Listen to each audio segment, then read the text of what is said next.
యేసు రక్తమే జయం పరిచర్య.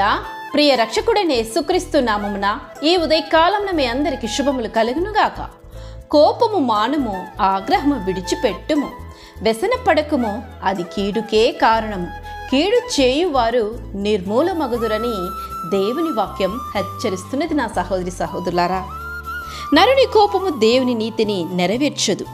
కోపము మానుము, ఆగ్రహము విడిచిపెట్టుమని ఈ వాక్యం ద్వారా దేవుడి ఉదయకాలమున నీలో ఉంటున్న లోపాన్ని చూపిస్తున్నప్పుడే ఆ లోపాన్ని సరిచేసుకున్న సహోదరి సహోదరులారా, ప్రతి ఒక్కరు తన కోపాన్ని అదుపులో పెట్టుకున్నప్పుడే వారి జీవితంలో సమాధానం ఉంటుంది.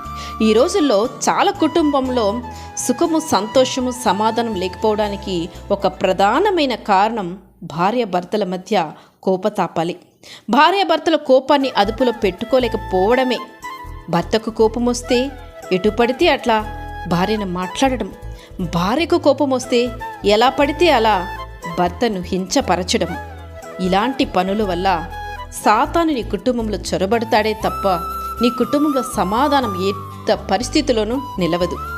మీరు మీ జీవితంలో చేసే పనులలో వృద్ధి చెందాలన్నా, మీ కుటుంబంలో దేవుని మహిమపరచాలన్నా, మీరు సంతోషంగా ఉండాలన్నా మీరు మీ కోపాన్ని అదుపులో పెట్టుకోవాలి. ఏ సమయంలోనైనా ఎవరి మీదైనా నా కోపం వచ్చినప్పుడు నీ కోపాన్ని ఎటు పడితే అలా రగిలిపోకుండా, అలా ప్రదర్శించకుండా సమాధానముతో, సాత్వికమైన హృదయముతో సహించి దేవుని చెంత ఆ యొక్క విషయాన్ని సమర్పించు. దేవుడు వాటికైనా నీకు జ్ఞానాన్ని దయచేసి వాటిని ఎలా పరిష్కరించాలో నీకు చూపిస్తారు.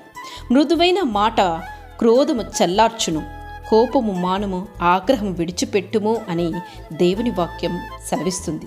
ఇల్లు అనేది ఒక ప్రశాంతమైన నిలయం కావాలి.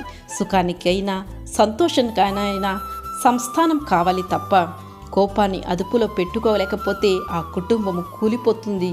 జాగ్రత్త నా సహోదరి సహోదరులారా. సహనముతో మీ కుటుంబాన్ని కట్టుకుంటే అది నీకు సంతోషమైన నిలయాన్ని నీకు ఇస్తుంది. కనుక ఈరోజు ఈ యొక్క సందేశం ద్వారా దేవుడు నిన్ను హెచ్చరిస్తుండగానే నీవు తరచుగా కోపపడే వ్యక్తి గలవైతే, త్వరగా ఆవేశపడే తత్వం కలిగి ఉంటే ఈరోజే నిన్ను నీవు సరిచేసుకో.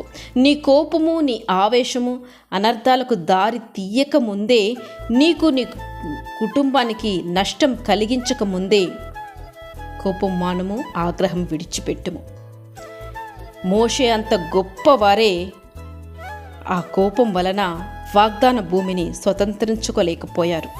కోపం యొక్క శిక్ష మోషేను తప్పించుకోలేకపోతే మరి మనం తప్పించుకోగలమా? నీ కోపము, నీ ఆవేశము నీవు చేరవలసిన గమ్యాన్ని, అంటే దేవుని రాజ్యాన్ని నిన్ను చేరనీయకుండా అడ్డగిస్తుంది. కనుక నేడే ఇప్పుడే ఈ యొక్క తత్వం నుంచి, ఈ యొక్క స్వభావం నుంచి విడుదల కావాలి అని మోకరించి ప్రార్థించు. దేవుడు నీకు తగిన సమాధానాన్ని, సాత్వికమైన హృదయాన్ని దయచేసి నిన్ను ఆశీర్వదించునుగాక. ఆమేన్. యేసు రక్తమే జయం పరిచర్యలో మీ సహోదరి. God bless you.